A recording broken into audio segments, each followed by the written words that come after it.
ആലക്കുടിയിൽ beauty parlour ഉടമ ഷീല സണ്ണിയെ വ്യാജലഹരി കേസിൽ കുടുക്കിയ കേസിൽ മുൻ എക്സൈസ് ഇൻസ്പെക്ടർ കെ സതീഷിനെ പോലീസ് ചോദ്യം ചെയ്തു.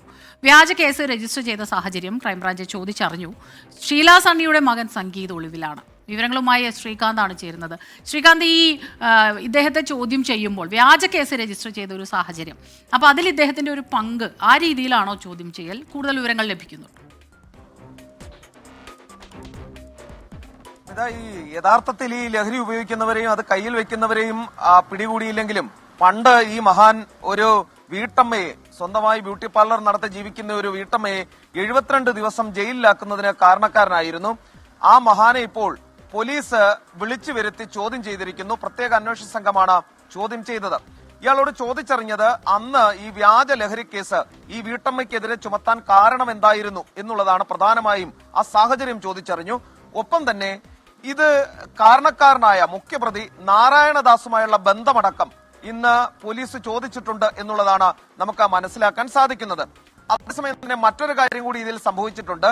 ഈ കേസിലെ ആരോപണ വിധേയയായ ലിവിയ ദുബായിലേക്ക് കടന്നു കഴിഞ്ഞു എന്നുള്ള കാര്യം വ്യക്തമായിട്ടുണ്ട്. ഷീല സണ്ണിയുടെ മരുമകളുടെ അനുജത്തിയാണ് ഈ ലിവിയ. ഇതിലെ പ്രധാനപ്പെട്ട ആളാണ്, പ്രതിയാകേണ്ടിയിരുന്നയാളുമാണ്. ദുബായിലേക്ക് രക്ഷപ്പെട്ടിട്ടുണ്ട്. ഒപ്പം തന്നെ ഈ ഷീല സണ്ണിയുടെ മകൻ സംഗീത് സണ്ണി ഈ കേസിൽ ഒരു പക്ഷേ നമ്മൾ പ്രതീക്ഷിക്കുന്ന ഒരു വലിയ ട്വിസ്റ്റ് സംഭവിക്കാനുണ്ട്. അതായത് ഷീല സണ്ണിക്കെതിരായിട്ടുള്ള ഈ നീക്കത്തിൽ സംഗീതിനും പങ്കുണ്ട് എന്ന് കരുതിയിരുന്നു. സംഗീതും പ്രതിസ്ഥാനത്ത് വരേണ്ടയാൾ തന്നെയായിരുന്നു. അയാൾ ഒളിവിലുമാണ്. ഇതാണ് നമുക്ക് കിട്ടുന്ന വിവരം.